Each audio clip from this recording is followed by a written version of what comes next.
Welcome to one of the most disturbing cases recorded in history. Before we begin, I invite you to leave in the comments where you're watching from and the exact time at which you're listening to this narration. We're interested in knowing which places and at what times of day or night these documented accounts reach. In the winter of 1883, 27 men ventured into the dense forests of northern Montana's Bitterroot Range. The logging and fur trade were booming, businesses drawing ambitious men to the untamed wilderness with promises of fortune. Their encampment, established near what is now known as Blackwater Creek, was meant to serve as a base for a season of trapping and hunting. Records show they were well-equipped, well-supplied, and experienced in frontier survival. The leader of the expedition, Jeremiah Holcomb, had organized similar ventures for over 15 years without incident. Yet despite these favorable circumstances, only 9 men would ever emerge from those woods. The disappearance of 18 men represents one of the most perplexing mass vanishings in American frontier history. No bodies were ever recovered. No conclusive explanation was ever provided. The 9 survivors refused to speak of what occurred during those 3 months isolated in the wilderness. What follows is a reconstruction of events based on fragments of journals, local newspaper accounts, territorial records, and the few testimonies that emerged years later when the survivors believed no one was listening. The official explanation, as recorded in the Montana Territorial Register, dated April 17, 1883, attributed the losses to harsh winter conditions and possible hostilities with native tribes. Yet weather records from that winter show unusually mild conditions, and the local Salish people had maintained peaceful relations with trappers for decades. Something else happened in those woods, something the survivors worked deliberately to conceal. This is the story of the Blackwater Creek hunting camp and the terrible secret that has remained buried for nearly a century. Mill Creek, Montana Territory, was a modest settlement in 1882, consisting of little more than a general store, a sawmill, that gave the town its name, 2 saloons, and a scattering of wooden structures that served as homes and businesses. Situated in a valley with mountains rising in every direction, it was a place where men came to seek their fortunes in lumber, furs, and occasionally gold. The settlement's population fluctuated with the seasons, swelling in spring and summer, when the passes were clear, thinning as winter approached.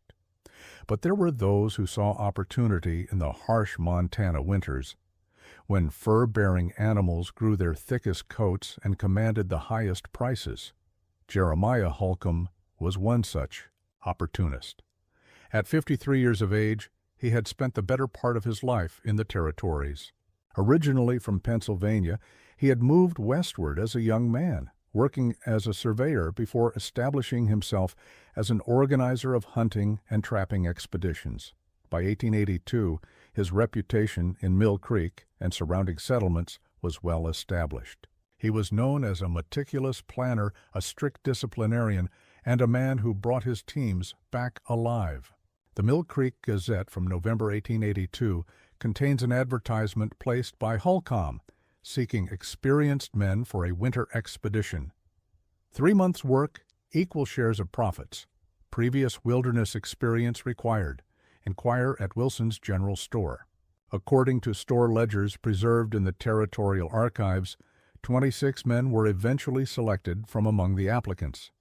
They ranged in age from 22 to 48. Most had previous experience with Holcomb or came recommended by his associates. A few were newcomers to the territory, but brought valuable skills or resources to the venture. The expedition was to be a commercial enterprise primarily focused on trapping fur-bearing animals and scouting potential logging sites for a spring-cutting crew. December 3, 1882. The expedition departed from Mill Creek. 27 men in total, riding in 8 wagons loaded with supplies to last through winter and into spring. Territorial records list their names: Jeremiah Holcomb, Augustus Reed, Samuel Perkins, Thomas Fletcher, William Norton, Benjamin Lewis, Charles Winston, Jacob Miller, Isaac Thompson, Frank Wilson, Daniel Roberts, Joseph Davis, Henry Adams, George Stewart, Edward Collins, Michael Williams, Robert Taylor, John Anderson, James Martin, David Brown, Richard Evans, Christopher Hughes, Paul Mitchell, Peter Schmidt, Frederick Cooper, Howard Griffin, and Eli Watson. Only 9 would return: Holcomb, Reed, Perkins, Fletcher, Norton, Lewis, Winston, Miller, and Thompson. The rest vanished without a trace. The journey to their chosen hunting grounds took 11 days.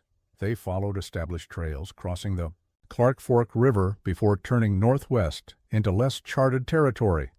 The terrain grew increasingly difficult. Dense forests of pine and fir, steep ridges, narrow valleys cut by swift-flowing streams.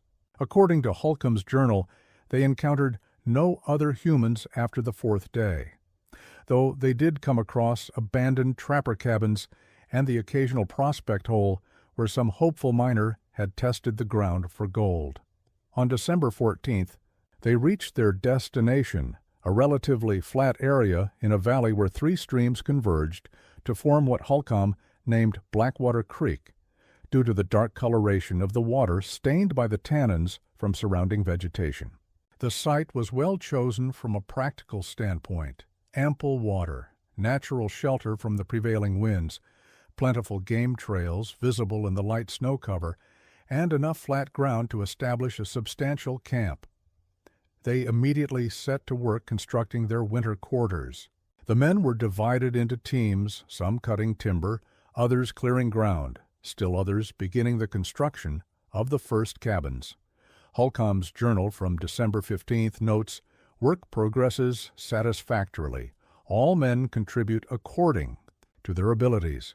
Weather holds fair. Fur's cabin nearly complete by sundown. Expect to have all men under proper shelter within the week if conditions remain favorable."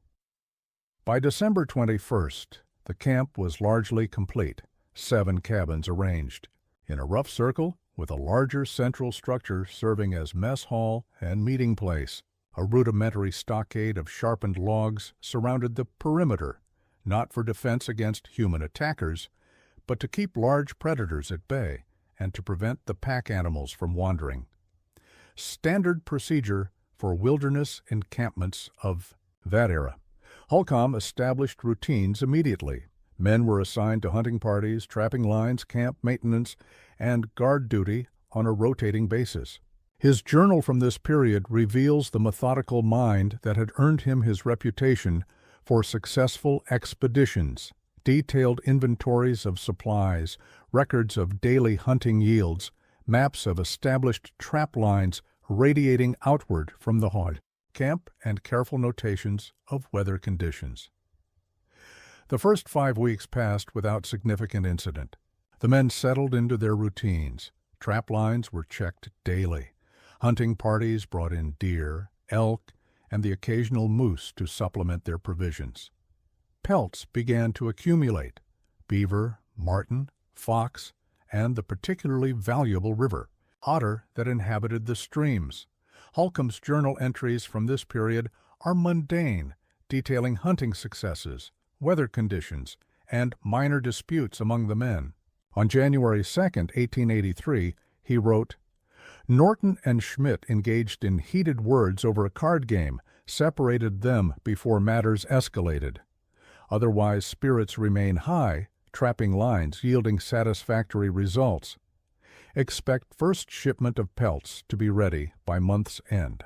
No indication of the horror that would soon envelop the camp. The men were not completely isolated during this period.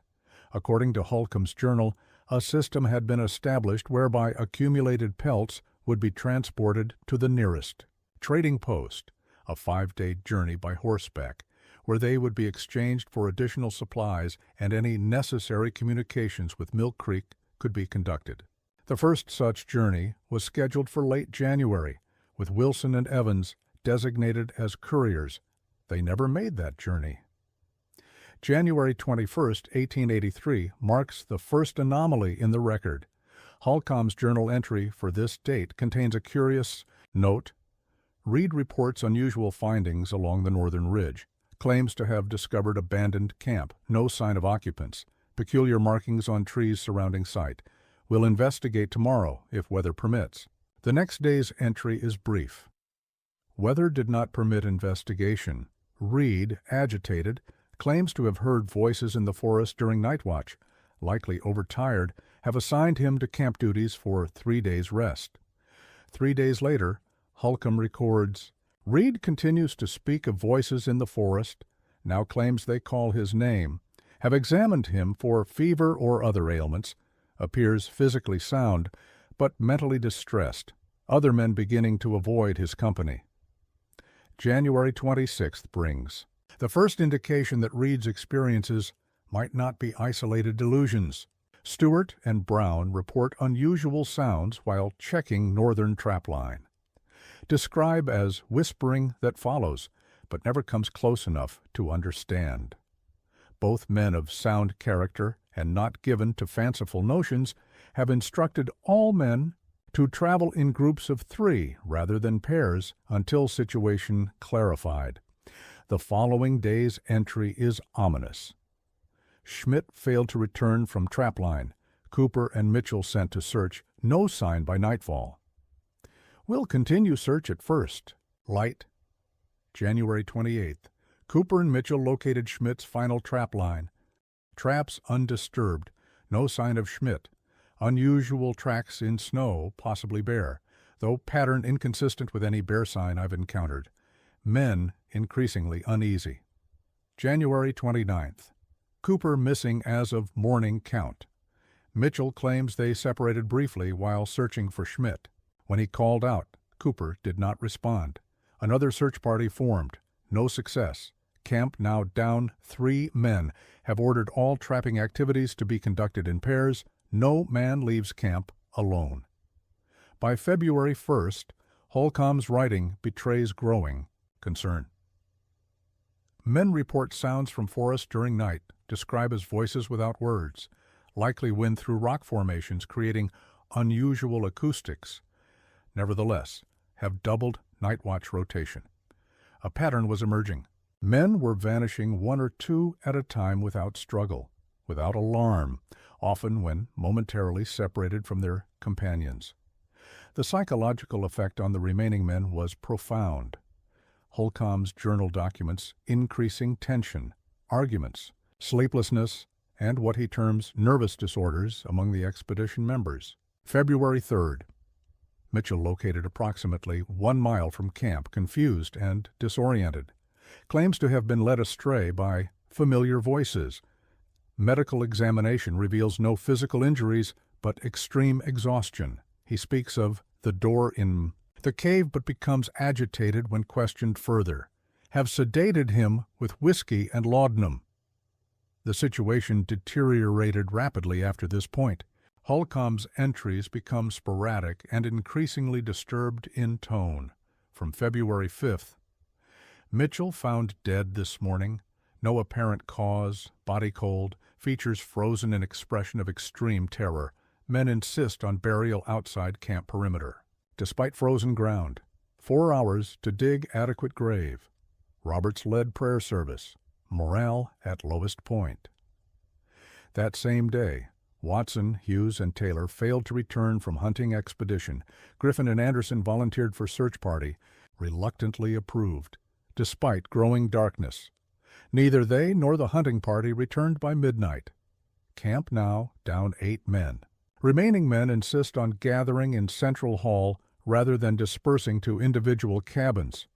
Have agreed to this arrangement for sake of morale. A significant gap exists in the journal between February 5th and February 18th. When entries resume, they are radically altered in character and content. Holcomb's normally precise handwriting appears shaky, hurried. He no longer records dates consistently, sometimes marking entries only as day or night. One undated entry simply reads, "They watch from between the trees. They are not what they appear to be." Another, 7 more gone. They went for water. The creek is only 200 yards from camp. We heard no struggle, no cries for help. They simply vanished between one moment and the next.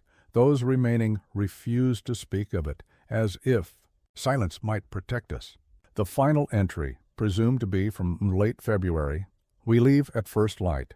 The 9 of us who remain, we burn everything we cannot carry. We tell ourselves we will reach Mill Creek in 10 days if we maintain steady pace. We tell ourselves we will be safe in daylight. We tell ourselves many things. What exactly transpired during those missing 2 weeks in February? The journal provides no answers. Later testimonies from the survivors are contradictory and often incoherent. The only other contemporary document from this period is a fragment of what appears to be a personal diary presumed to belong to Benjamin Lewis, recovered among his effects when the survivors returned to Mill Creek. The fragment contains just 3 entries, undated. The singing comes from beyond the ridge now. Mitchell says it's coming from the cave, but there is no cave. Mitchell is not well. None of us are well. Reed says they're coming closer. Says they wear our missing friends' faces like masks. Says he can see what's behind the masks when they blink. He won't tell us what he sees. Holcomb ordered us not to speak of it, says speaking gives it power, but silence hasn't protected us either. We are 19 now. Tomorrow there will be fewer. The 9 survivors emerged from the forest on March 12, 1883. According to the Mill Creek Gazette, they arrived separately, not as a group. First came Reed and Miller, stumbling into town shortly after dawn. Winston and Thompson arrived at midday. The others straggled in before nightfall, with Holcomb being the last, arriving as darkness fell. Their physical condition was poor, but not critical. They showed signs of exposure, malnutrition, and exhaustion consistent with a difficult winter journey. But they bore no serious injuries, no frostbite, no wounds that might explain the loss of their companions. Their psychological state, however, was profoundly disturbed. The Mill Creek Gazette of March 14, 1883, reports, "The men appear greatly altered from when they departed some 3 months past. They start at sudden sounds. They avoid direct gaze. They speak little, and when pressed for details of their expedition, provide accounts so varied as to suggest deliberate obfuscation or mental confusion resulting from their ordeal.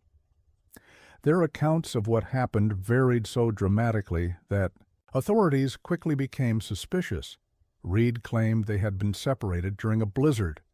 Miller insisted there had been no blizzard, but rather an attack by an unidentified mountain tribe. Winston and Thompson refused to speak at all. The others provided contradictory versions of events, each inconsistent with known facts and with each other's testimonies. What they agreed upon was that 18 men had perished. How, why, and where remained contested.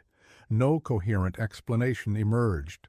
The territorial governor, concerned about possible foul play, dispatched Sheriff James Blackwood, notably the great-grandfather of Theodore Blackwood, who would later investigate the incident, to interview the survivors and determine whether criminal charges were warranted.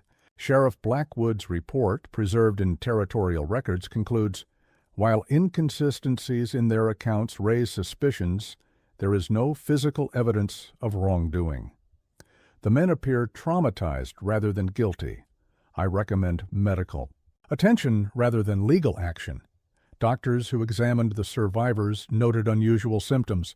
Dr. Martin Whitaker's medical report states, subjects exhibit extreme aversion to darkness, insist on lamps remaining lit throughout night, react with disproportionate terror to certain sounds, particularly wind in trees or distant animal calls. Several report identical nightmare of being called into forest by familiar voices. Recommend continued observation." The territorial governor dispatched a recovery expedition on March 20th, guided by Lewis and Fletcher. According to the official report filed upon their return, they were unable to locate the hunting camp. Both guides appeared disoriented in terrain they should have known well. After 10 days of fruitless searching, the expedition returned empty-handed. This failure fueled speculation. The Mill Creek Gazette of April 2nd asks, "Were our guides deliberately misleading the recovery team? If so, what horrors are they attempting to conceal? If not, What phenomenon could so disorient men who had successfully navigated the same terrain just weeks earlier? A second, larger expedition in June 1883 finally located the remains of the camp.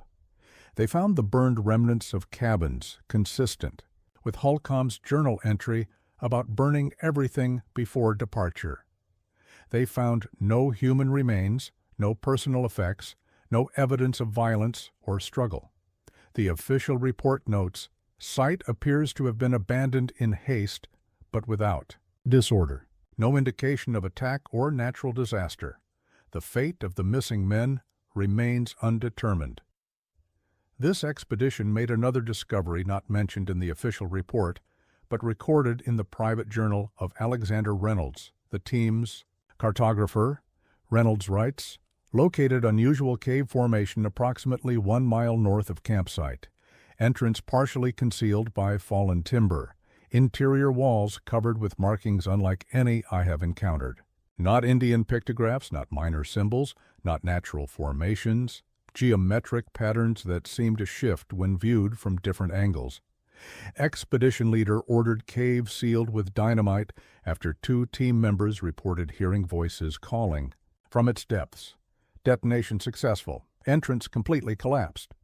The 9 survivors scattered after providing their testimonies. Records indicate most left Montana Territory entirely. Augustus Reed relocated to Oregon. Samuel Perkins moved to California. The others similarly dispersed across the country, maintaining no contact with each other according to available records.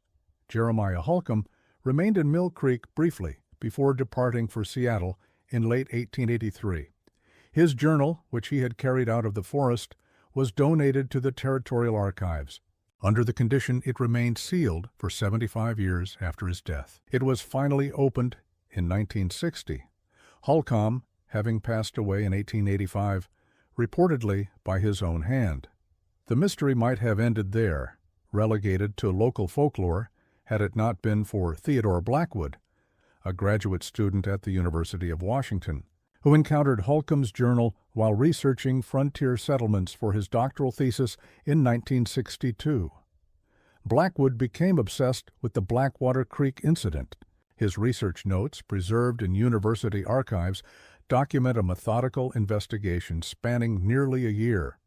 He tracked down county records, newspaper archives, church registries, and personal correspondence related to the survivors and their descendants.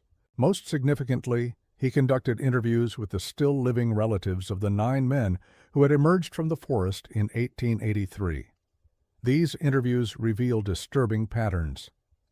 Martha Reed, granddaughter of Augustus Reed, reported that her grandfather never slept in darkness and maintained loaded rifles at every door and window until his death in 1884, just a year after his return.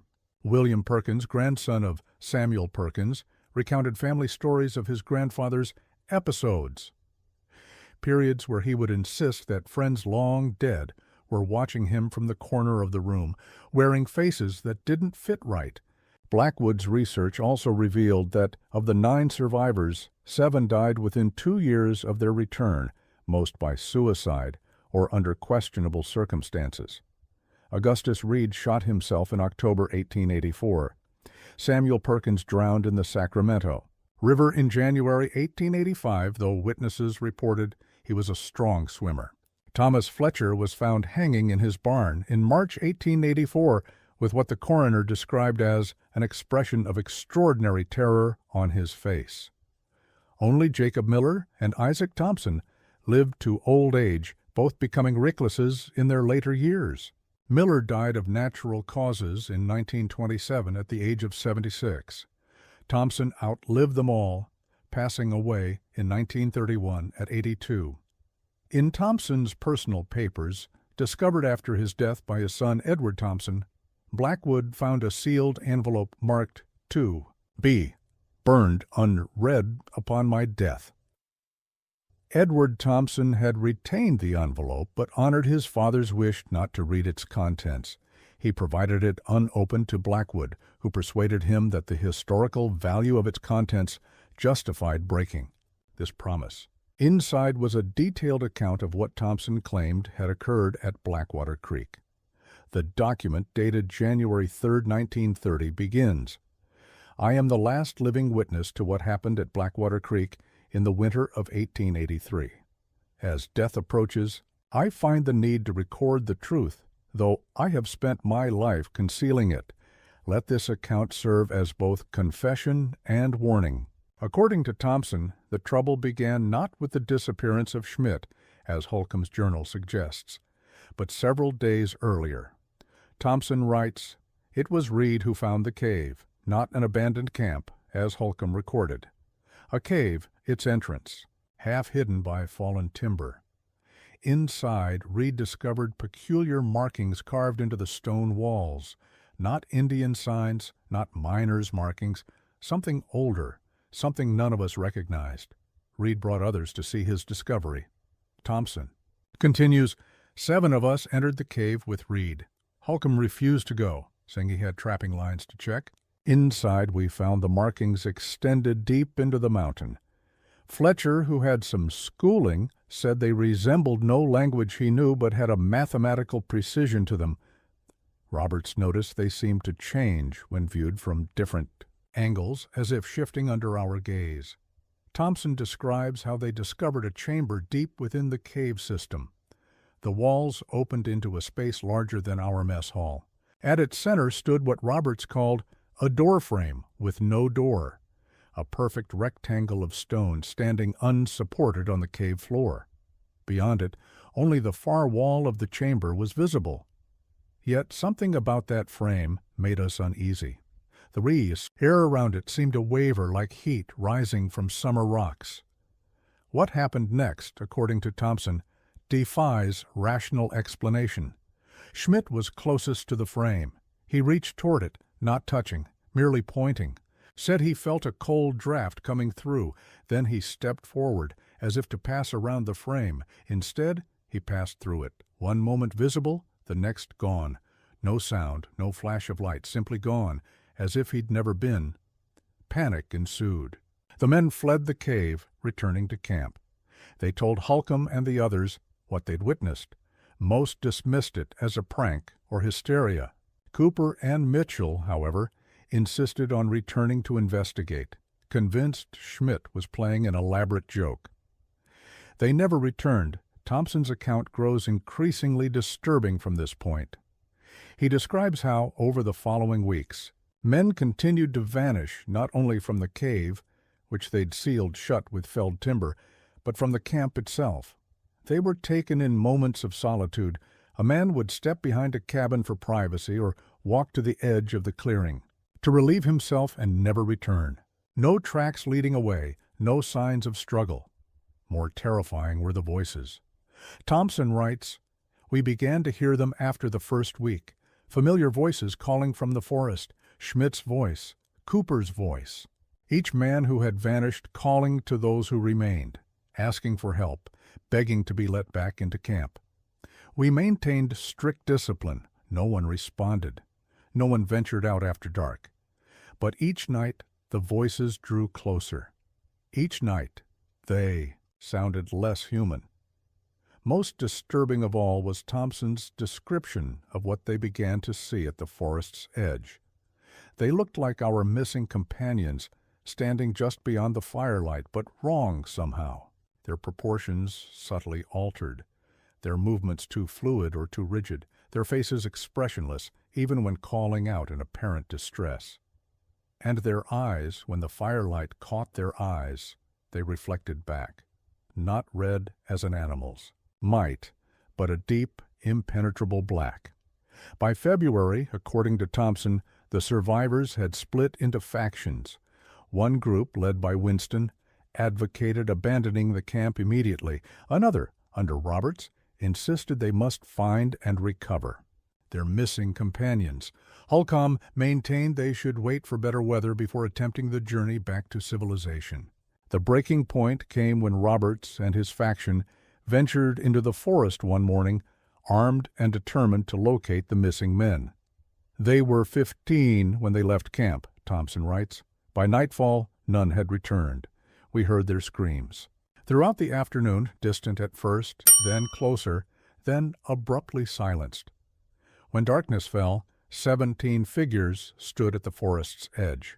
Our missing companions, Roberts among them, all standing motionless, watching the camp, all wearing the same empty expression. The 9 who ultimately survived made their escape the following morning. They left in haste, taking minimal supplies, abandoning much of their equipment. Thompson's account becomes fragmented here, describing a desperate 10-day journey through the forest. "We did not travel as a group," he writes. "That was our salvation. We scattered, each man making his own way, using the sun and stars to maintain a southeastern course toward Mill Creek. By day, the forest was merely a forest. By night, Thompson never explicitly states what pursued them by night. He only writes, "They are not gone, they are never gone. They found a way through, and now they walk among us. They look like men, but they are not men, and they are spreading." The document concludes with a cryptic warning. If you encounter a man who does not cast a shadow at noon, who does not blink in strong wind, who speaks your name as if learning how the word tastes, run. Do not look back. Do not respond when he calls after you. What wears his skin is not a man at all. Theodore Blackwood became convinced Thompson's account, while perhaps distorted by trauma and time, contained elements of truth. His research notes show increasing preoccupation with verifying specific details. He consulted geological surveys to confirm the presence of cave systems in the area. He interviewed elderly residents of the region about local folklore predating the Blackwater Creek incident. He compiled a list of unsolved disappearances in the Bitterroot Range, dating back to the earliest European explorations. Most significantly, Blackwood attempted to locate descendants of the 18 men who vanished. He found none. No death certificates, no estate records, no mentions in family Bibles or church registries. It was as if they had never existed beyond their names on Holcomb's expedition roster. Blackwood's faculty advisor, Professor Lawrence Merritt, became concerned about his students' increasingly erratic behavior.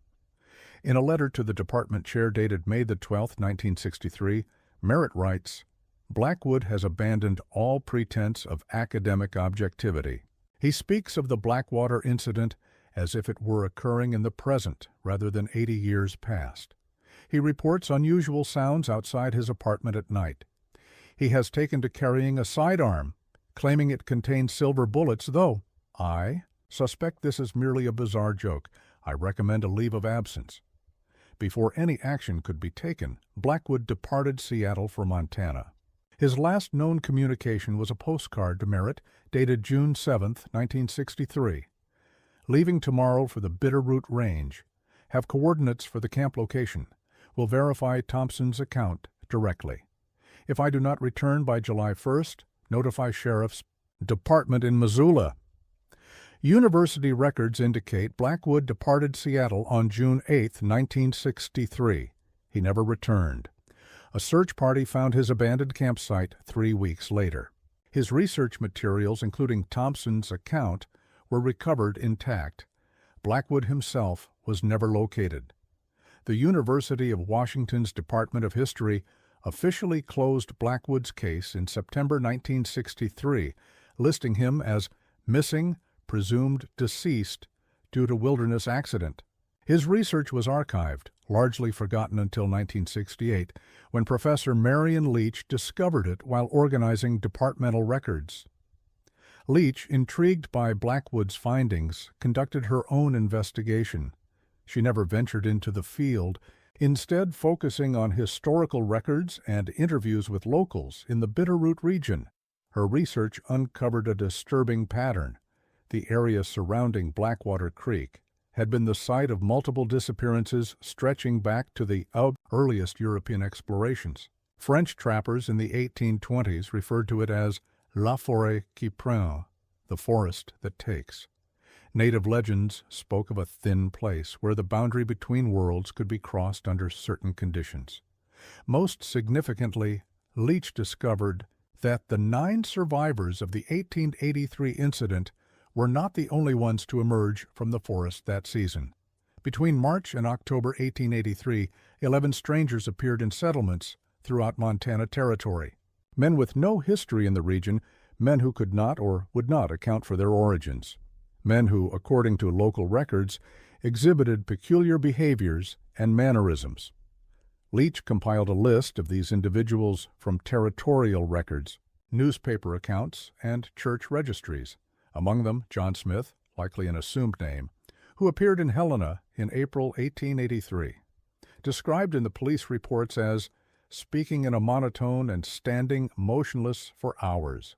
Arrested for vagrancy, but escaped custody. No subsequent record.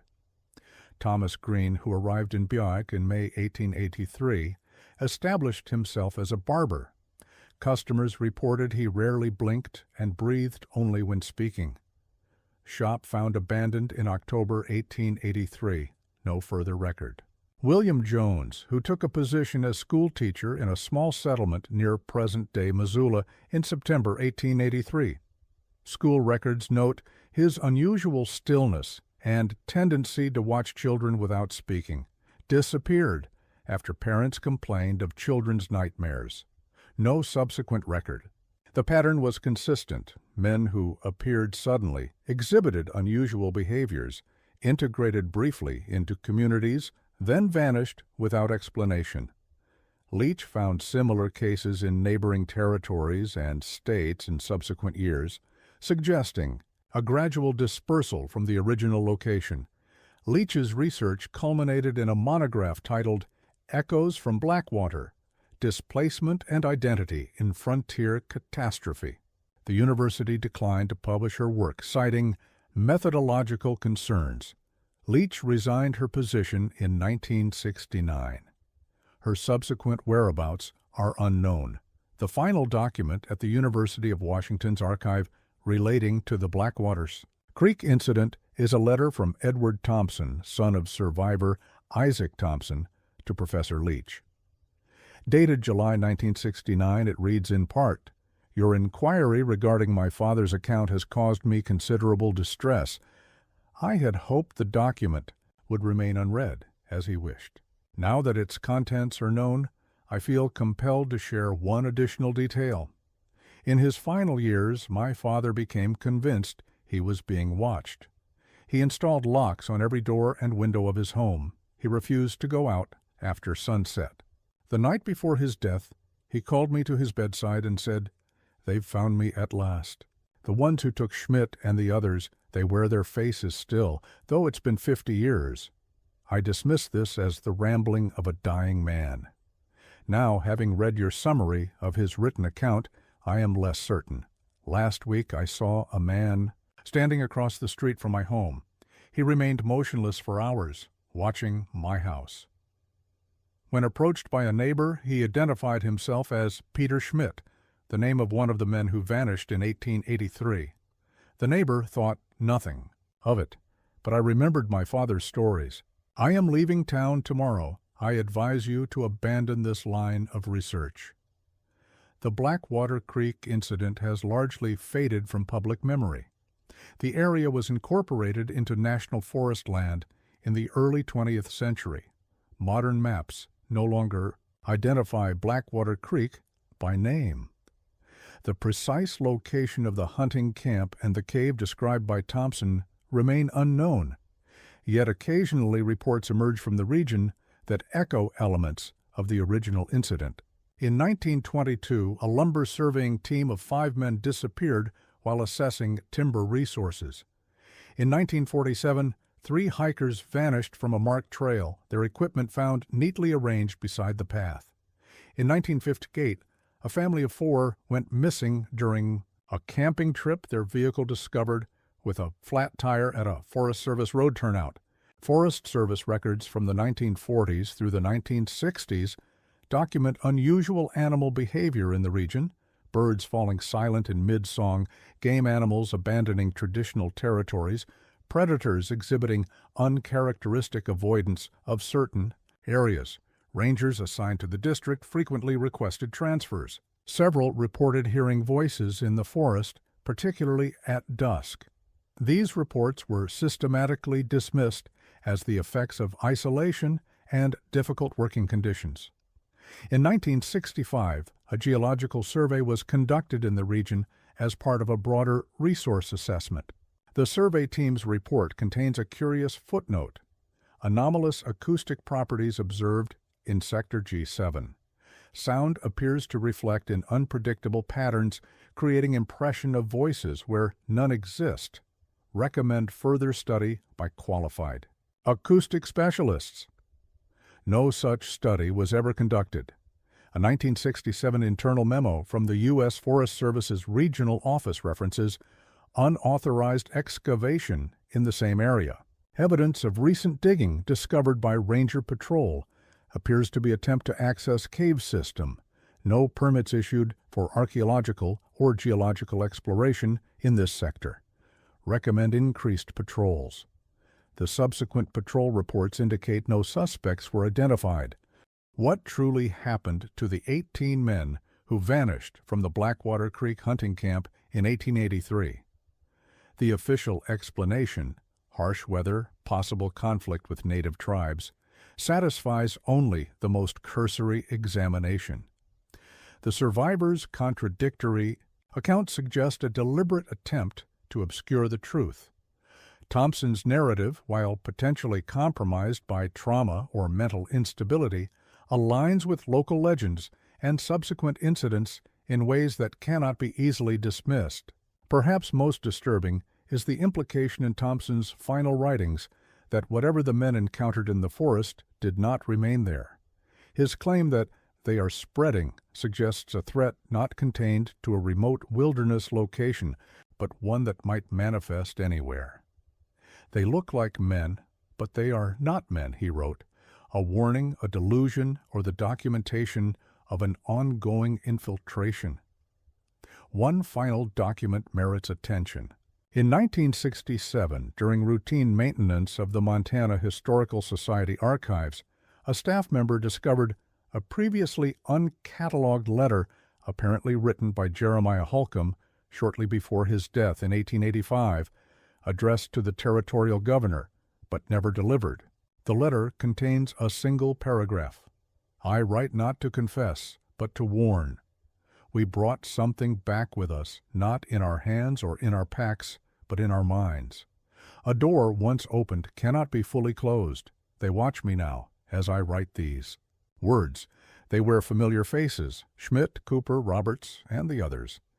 They stand at the corners of my vision, patient and expectant. They know I will join them soon. But before I do, know this: they are not confined to the forest any longer. They walk the streets of your towns. They sit in your churches and your council meetings. They may wear the faces of those you once knew.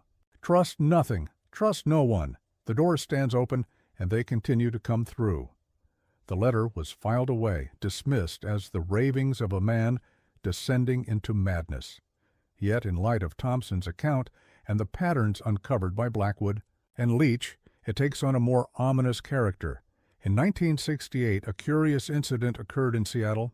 Police records document the arrest of a man identified as Theodore Blackwood for disturbing the peace. The arresting officer's report states, "Subject was accosting pedestrians claiming to have returned from Montana after 5 years in the forest. Subject appeared disoriented and malnourished, clothes tattered, but paradoxically clean as if recently donned. When questioned about his identity, subject became agitated, insisting, 'I am not Blackwood. Blackwood is gone.' Subject remanded to Western State Hospital for psychiatric evaluation.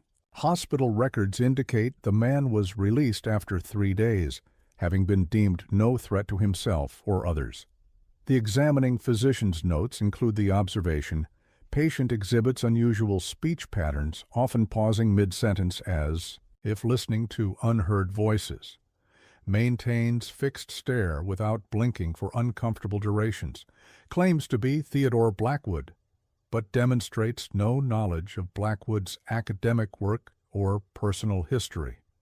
The man disappeared after his Release. University records contain no indication that anyone claiming to be Theodore Blackwood ever contacted the institution. His family, when interviewed by a journalist in 1970, stated they had received no communication from him since his disappearance in 1963. Local newspapers in Seattle occasionally reported sightings of a man matching Blackwood's description in the years following the 1968 incident. The Seattle Times ran a small article in 1971 titled "Missing Professor Spotted Downtown," describing a gaunt man in outdated clothing who identifies himself as Theodore Blackwood, seen standing motionless for hours outside the University of Washington Library. Campus security found no one matching this description when they investigated. The forest remains. Blackwater Creek, though renamed, continues to flow.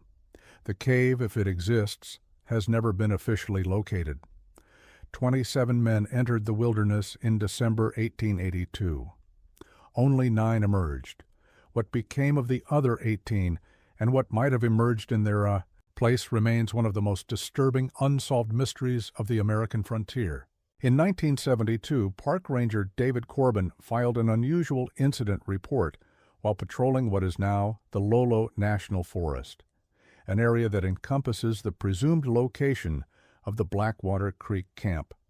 The report describes an encounter with an elderly man in outdated clothing at a remote trailhead. According to Corbin, the man identified himself as Peter Schmidt and claimed to be waiting for my companions to return from their trap lines.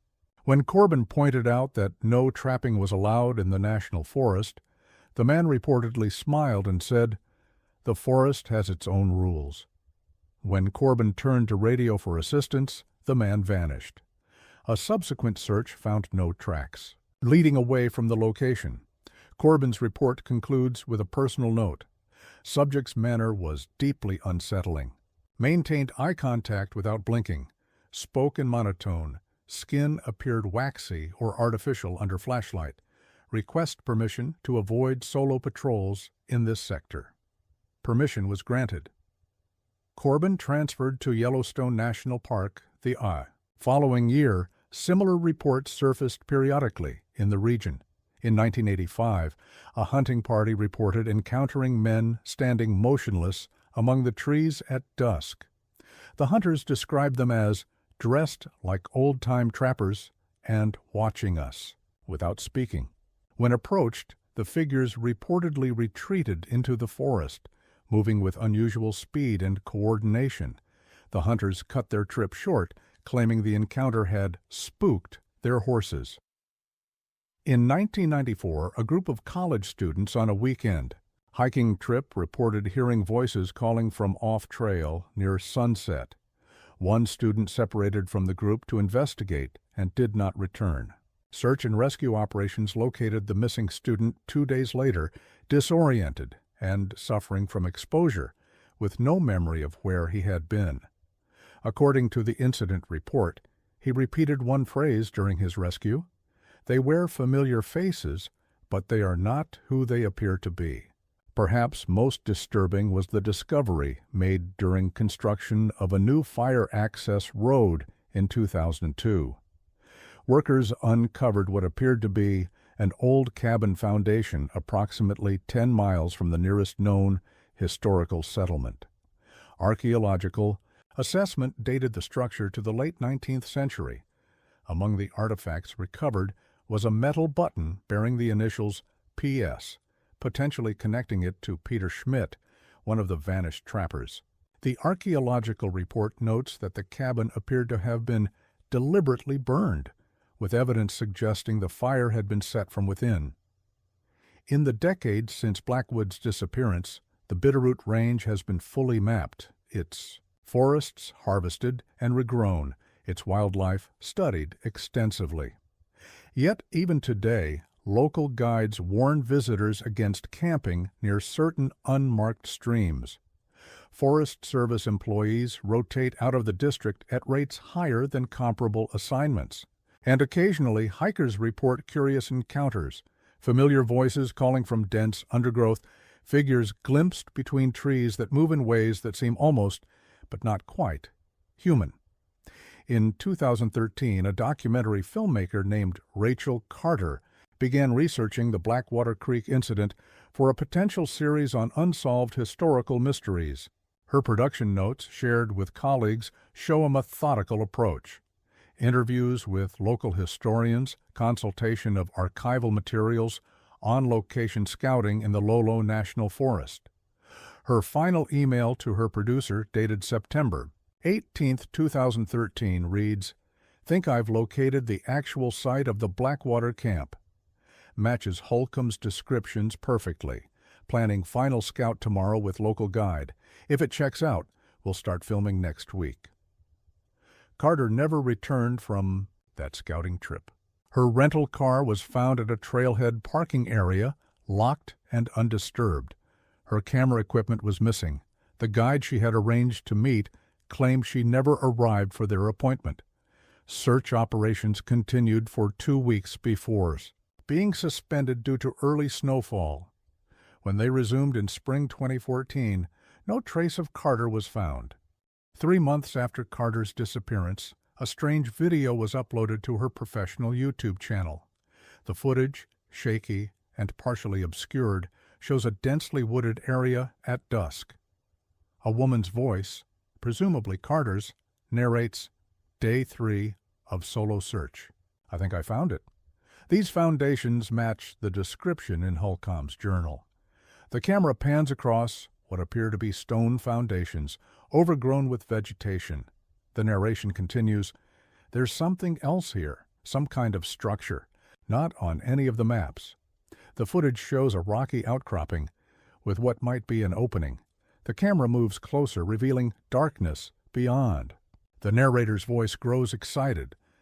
"This has to be the cave Thompson described. The entrance was supposed to have been collapsed in 1883, but here it is. I'm going to take a quick look inside." The footage becomes darker, illuminated only by the camera's built-in light. Stone walls appear, bearing faint markings consistent with Thompson's description. The narrator's voice is now hushed. "These markings, they seem to shift when I look at them from different angles, just like in the account." The camera continues deeper into the cave. The footage abruptly destabilizes, as if the camera operator had stumbled. A brief glimpse of what appears to be a stone structure is visible, rectangular, freestanding in the cave's interior. The narrator gasps. The camera drops, showing only rock floor. Audio continues for approximately 30 seconds. Footsteps, rapid breathing, a distant sound that might be voices, then silence. The video ends with 10 minutes of black screen. Audio analysis reveals faint sounds during this period. Occasional footsteps, distant vocalizations that audio experts have described as not clearly identifiable as human speech. The final seconds contain a whispered phrase that has been variously interpreted by listeners. The most common interpretation, "They're wearing our faces now." YouTube removed the video within 24 hours, citing disturbing content violations. Copies exist on various internet archives. Law enforcement investigated the upload, but was unable to determine who had accessed Carter's account. Her case remains open. The 9 survivors of Blackwater Creek carried something out of the forest with them. If not physical evidence, then a secret they maintained until death. Whether that secret was merely the trauma of watching their companions succumb to wilderness hazards or something far more sinister may never be known with certainty. What we know is this: 27 men entered the forest. 9 walked out, and in the years that followed, strange figures appeared in settlements throughout the region, figures who resembled men, but who, according to those who encountered them, were somehow wrong in ways difficult to articulate. In 2018, a hiker discovered a cairn-like stone arrangement in a remote area of the Lolo National Forest. Beneath, the central stone was a metal container, badly corroded but still sealed. Inside was a handwritten note on deteriorated paper. The majority of the text was illegible due to water damage, but several phrases remained clear. Found the cave again. Despite the collapse, they continue to come through. Where our faces, but cannot perfectly mimic, must recognize them by their stillness, their fixed gaze.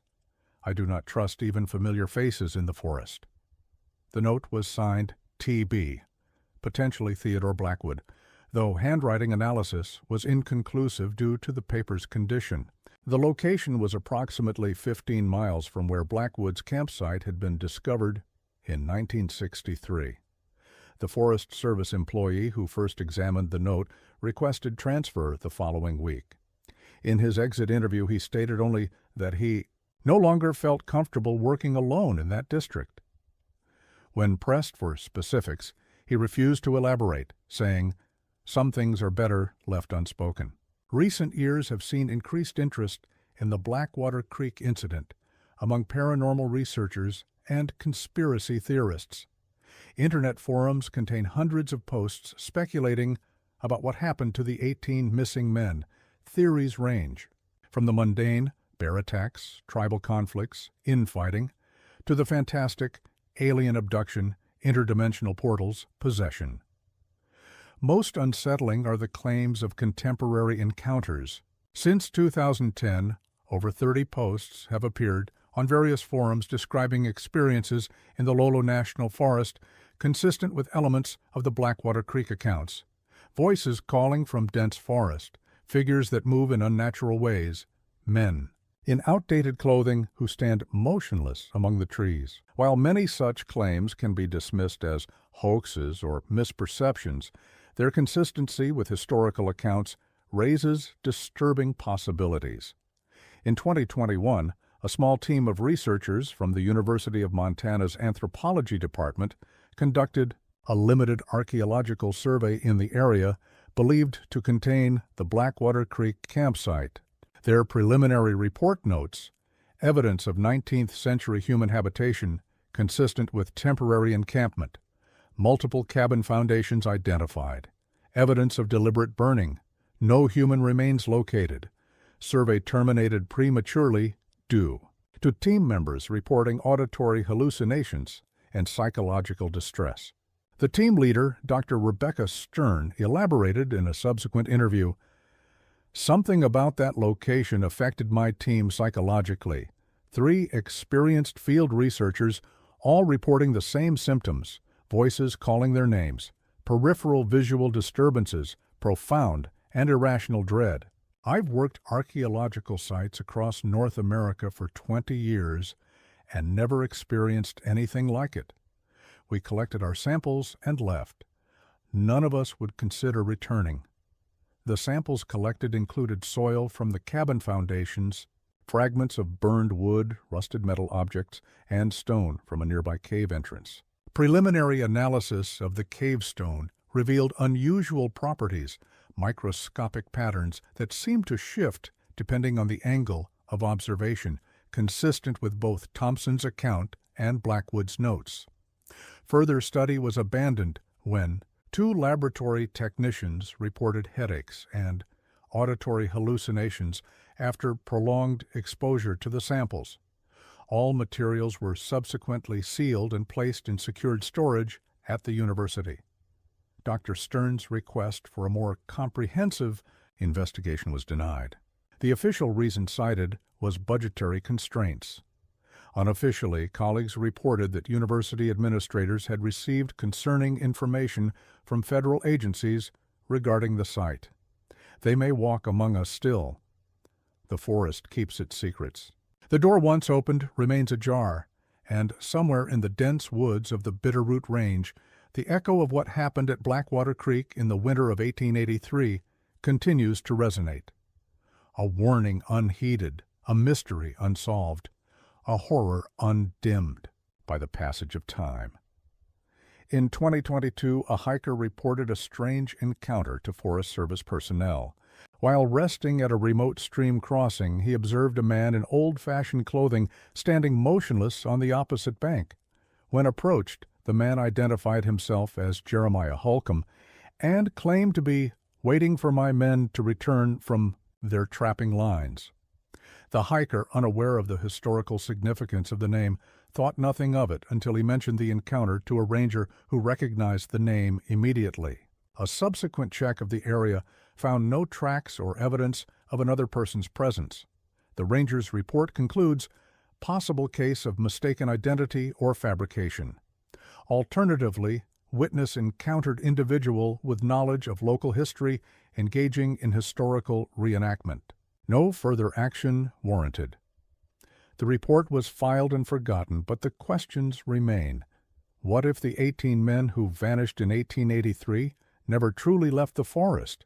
What if whatever took their place continues to exist, wearing borrowed faces, mimicking human behavior, just accurately enough to pass casual inspection? What if Thompson's warning, "They look like men, but they are not men," was not delusion, but desperate truth?